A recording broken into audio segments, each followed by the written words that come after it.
So this is the first part of the process. I'm hoping this is beeswax. You can't trust anything that comes from abroad. Could be anything, couldn't it? Anyway, I've created a bain-marie in the caravan. And hopefully I'm going to just simply melt this, and I'll show you the next process shortly. And this is the second part of the process.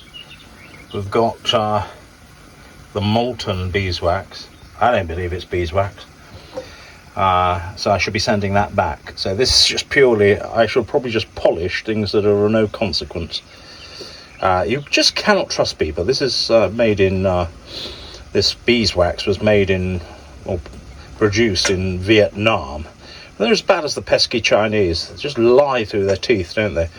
Anyway, I'm going to put it, this will be pure gum, at least, and it smells right. So into the steamy wax, I'm going to put in some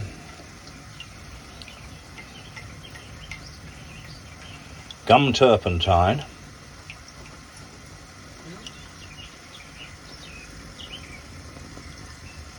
And see how we get on.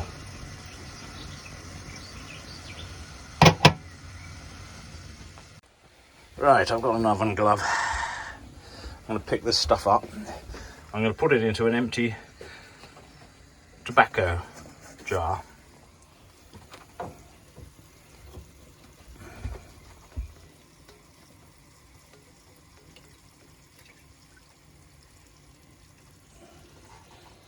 And see how we get on. I'll give it a wee stir. I'm not expecting great things from this.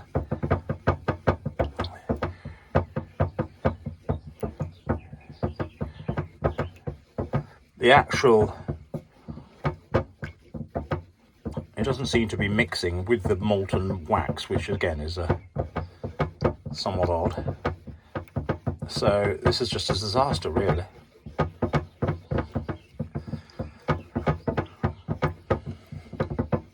Anyway, I'm going to leave that to set and see what happens.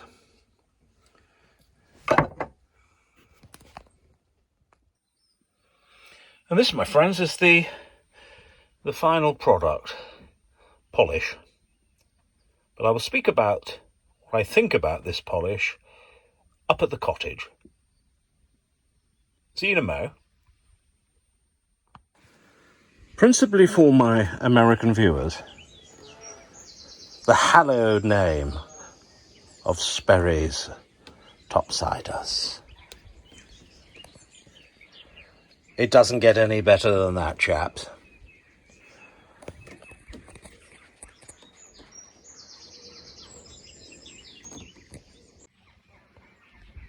Update on the water plants.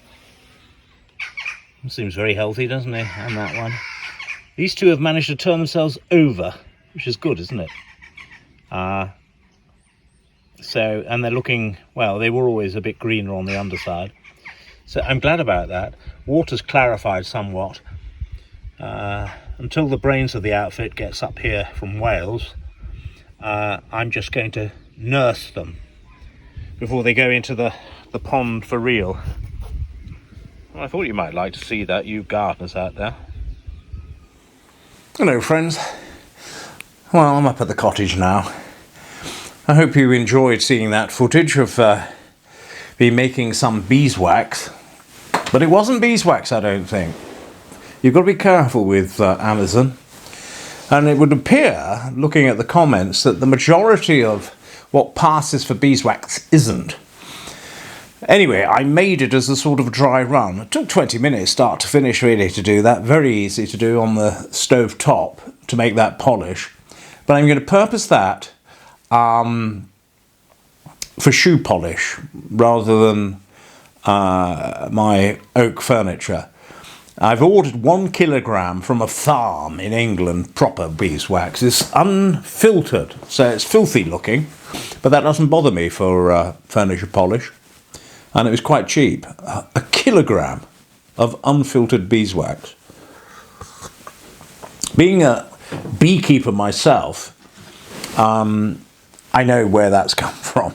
You get mountains of that ready, and the unfiltered stuff it gets discoloured, you see, in the frames.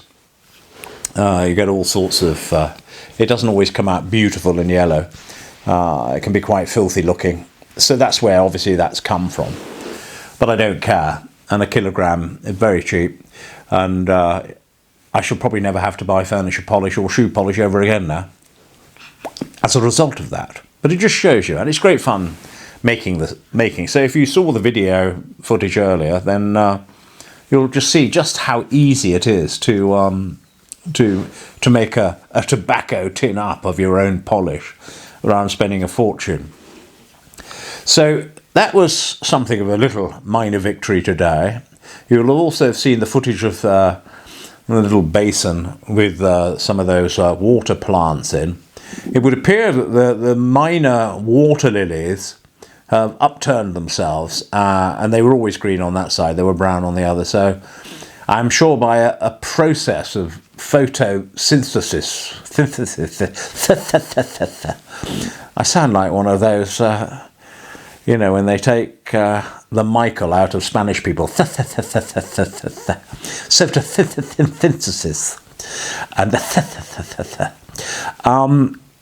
so I'm expecting, with a bit of sunshine, for those lilies to go green. It'd be wonderful if they flowered. I suspect they won't flower this season. Even so, it's good that they're alive, it would appear. So that was a victory. The little pond health. I'm smoking is it a Dr. Grabber, the American thing? Good smoker, that. Apparently, these are budget pipes, but always smokes well.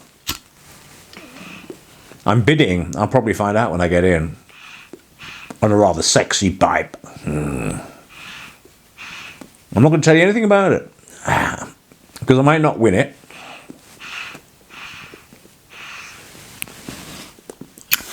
But it will form a video itself when it comes. So that's all I'm going to tell you. In my pipe I'm smoking, I don't know what it's called. It was free with the Eric Nording pipe that came. He put a massive sack of tobacco in with it. And it was that, is it called leaf weed? Or tree weed? Tree leaf? Anyway, the stuff that Gandalf smoked, apparently. So that's what's in it, which is a very mild smoke. Can't tell you anything about it. Not available, I don't think, in this country. I'm drinking a drop of tawny port. I need to order some more, actually. It's running dangerously low. And I had some very good tips from Chris over at Harriet Pipes and others about why my pipe might be slurping. The one I had yesterday, the Ben Wade. I probably just didn't pack it properly.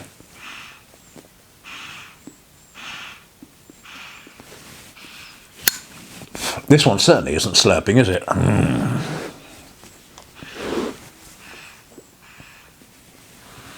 Little sort of tobacco, this really. Oh, they've shipped my my German haul today. Be very interesting to see if that gets through. I hope it does, because it's got my Rattray's Exotic Passion in it, which is a remarkable. I don't know any other tobacco anything like it. It must be the molasses in it or something. Incredible, so aromatic. I mean, the smell of it. It doesn't smoke as a heavily topped tobacco at all. Great stuff. I've ordered loads of it. Keep me going for ages. So I had a pond win. I had a polish win, sort of. I had another win as well. You remember I was talking a while ago, my American viewers will understand what I'm talking about. I was talking about preppies in America, weren't I? Now, preppy was my nickname when I was a counsellor in Washington State, dealing with delinquent kids. What a delight. I love children, but I couldn't eat a whole one. Anyway, my nickname was Preppy, and which is sort of yuppie in English speak. I don't think we talk about yuppies anymore, do we? Anyway, yuppies wear Sperry's topsiders. You don't really see them in this country. And what arrived today? Yes, you guessed it. A lovely pair of Sperry's topsiders. I've not got them on. I might show you on another video. I'm going to wax them up with that wax I've just made. It'd be brilliant for that as a water repellent. And they also look good when they're waxed up a bit and buffed up, don't they? I've rather got those shoes because when I went to the hospital the other day, I had to wear my walking shoes, my hiking boots, my canvas ones. Well, canvas and leather. Because I haven't got any shoes here. They're all in the container. All the shoes I have here are not fit for public consumption. They're a right mess. And occasionally, if you have to go to the doctors or into town or deal with antique dealers and others and hospitals, you want to look your best. Ish.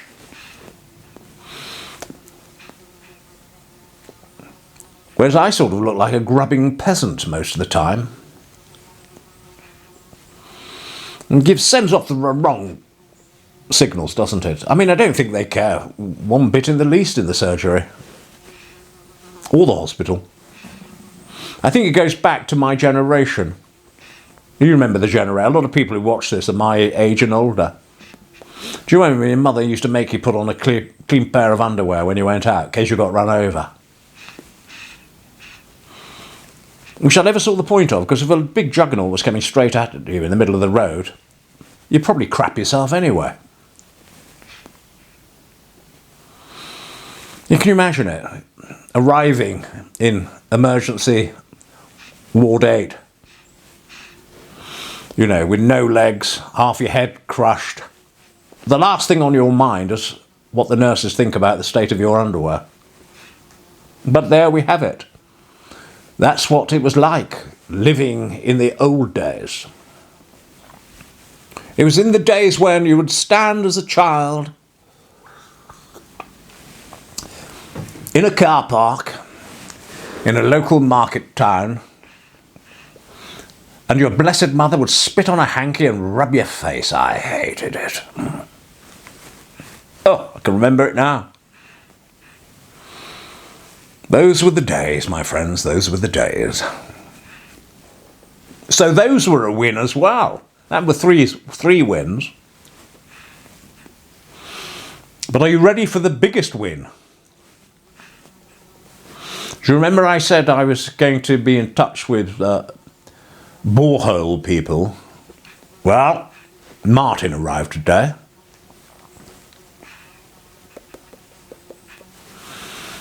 And nice fellow. I walked him around the land. We surveyed it. And he was quite happy with the sort of existing water table for this part of the world. We said probably won't have to go down very far. And he saw that where we'd excavated it was all rock, and he said, well, that's better. You want rock, he said. There'll be less getting into the, I don't know, the water, something to do with contaminants. He said we'll still have to check for magnesium and such like. Wow. Well, I thought this is good, because normally when you engage the professional trades, they like to do sharp intakes of breath, don't they? Mechanics are the best at it. They go, ooh, ah, ooh. You see, now, oh dear, oh no, that doesn't, oh no, look at the wire, oh, no, this is a bigger problem than you think. This is going to take some sorting out. I don't know what that was. Oh, someone's phoning me. Hang on. That's right, I brought my phone.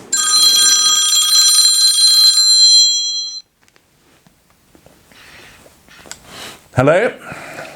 Oh, hi, John. It's Martin Hughes. Oh, hello. I was just talking about you. Oh, okay. No problem. I've had a brief check of the geology. Mm-hmm. Right along where you are, along the run of the road, there's actually a geological fault. So the rock on the Longmynd is different. It virtually changes on that road. Oh, does it? Right. The run of the road. So yeah. Probably the water that's emanating from where you've dug. Yes. It's almost like a spring. It's coming out of the Longmynd and it's being forced to surface because it can't really penetrate going any further west because to the west it's like mudstones and shales. Right. It's no issue, but they're generally sometimes associated with also you do get some mineralisation. Right, yeah. So if we put the borehole down, I think what we'll do is just kind of play it by ear. If there's water coming out when you get to 20, 30 metres, it might be worth then just in that's it. Okay. A quick test on it before we go any further. Is that because what? Is that because it might be contaminated? You think, or? It's just it might have more minerals in it with it being on a fault zone. Because when you get the rock movements like an earthquake or a fault, then you get any volcanics which are associated with our area millions of years ago. Oh dear. The kind of the fluids, volcanic fluids, take the weakest path, which would be where there would be a fault. Mm-hmm. So it could be some mineralisation associated with that fault. Righty-ho. But what I was going to say, I'm away next week. Mm-hmm. So what we'll probably do is have a bit more of a look at it when I get back, and then give you a call. So if you can bear with us for a week, and then we'll get the quote to you after that. Okay. No, I'm a patient man, Martin. Okay. So are you saying that what happens if we bore and you go, oh no, there are too many minerals in this water? What is that what might happen? It won't be too many, but we don't want to go deeper and then create too many, if you know what I mean. Is that because the filter won't handle it, or? No, it's just if the more parts per million you get in the water, then it's the cost of treating it. Oh, I see. Right. Okay. But I mean, the other, I'll have to do a bit more research. The other option we could do is drill the hole at a slight angle, so it's angled in under the Longmynd. In that way, it'll be getting the borehole will get away from the actual fault zone. But okay. Like I said, I'll have to do a bit more research when I'm back. Right. Yeah. It sounds expensive now. No, it's just a bit more interesting. Oh, okay. Well, that's great, Martin. Okay. Well, thanks for coming out anyway. Yeah, no problem. Okay. All right. And, well, enjoy your break. Okay, no problem. Take care. Look forward to hearing from you. Bye now. Bye. Well, you heard it from the horse's mouth, literally. I couldn't have timed that better, could I? Mid-video. Well, I won't explain all of that because you've heard it all. Any of you that have got boreholes, tell me what you've done and what you think. And what I don't want to be doing by the sounds of that is I don't want to be, dig 20 metres down there and say, right, that'll be 10 grand, but that was a waste of time. You're going to have to pay another 10 grand to dig it somewhere else. Who knows where they'll end up the figure. That was, by the way, win number 4 today, having Martin come out. He won't mind being on national TV. I wish.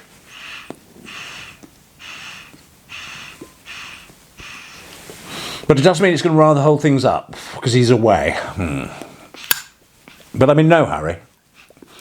And he said to me when he was here that the lead time, I asked him what time the lead time was, he said 4 weeks. I thought, that's bloody good. He said it might be quicker because they do a lot of contract work. But of course, if they get rained off or something, one of their bits of plant may be freed up to do it earlier.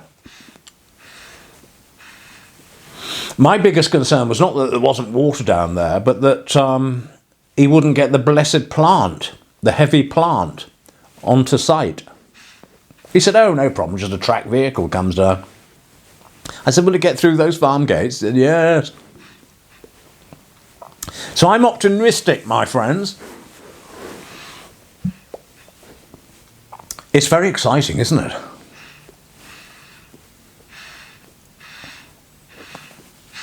When you make improvements like that. And I won't be giving any companies any money, water companies. And what else was it? Oh, I was just thinking. It means by the summer, I might have my log-fired hot tub out there. And I will do a video from it, I promise. And I shall be like Churchill, and I shall give my speeches from the bath. I shall smoke my pipe I don't have, a bowler hat, but we shall make up for it.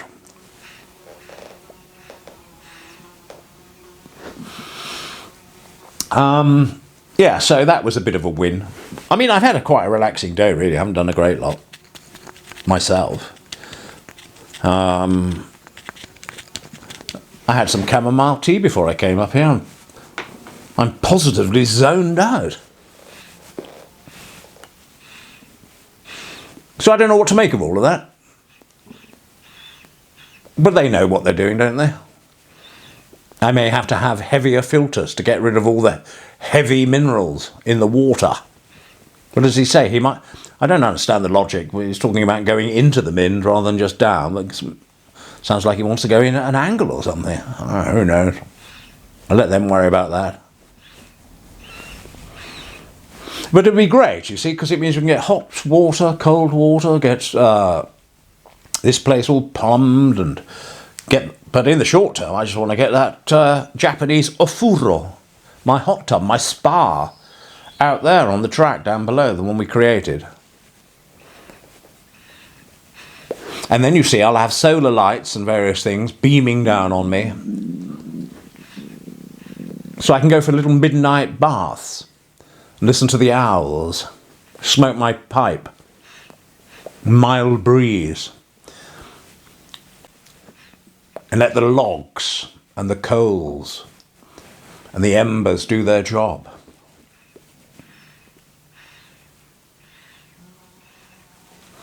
Sounds wonderful, doesn't it?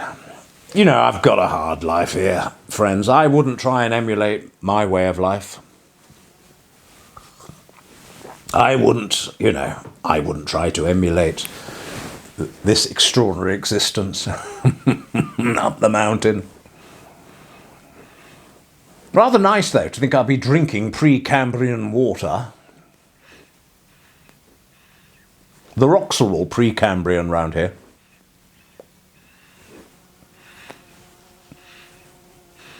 I've got no shout-outs today, such as they are. And I've no sermon for you.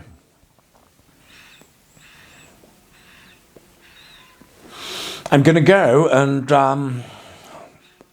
what am I going to go and do? I've got no filmage for tonight. Don't know what I'm going to watch. I'm going to have fish for my supper.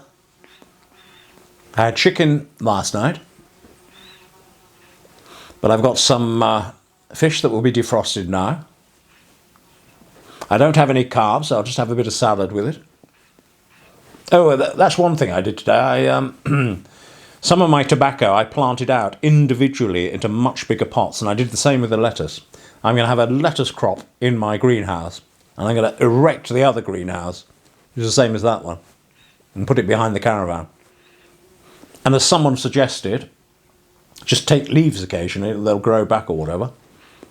I reckon with a few of those pots on the go, I'll have solved the slug problem and the sheep problem and the pigeon problem And I will have my lettuce. I've got my basil in there. I've got the tomatoes on the go.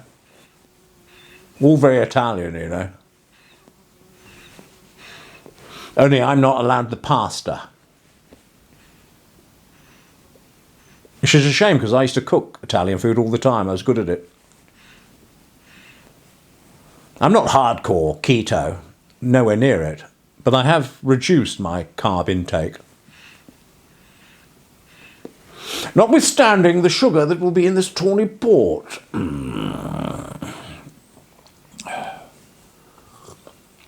Offset by my lack of croquet potatoes tonight. I used to like those because they're manageable, aren't they? Instant sort of potato, really. You can put those with anything. You can even mash them up and have them with sausages.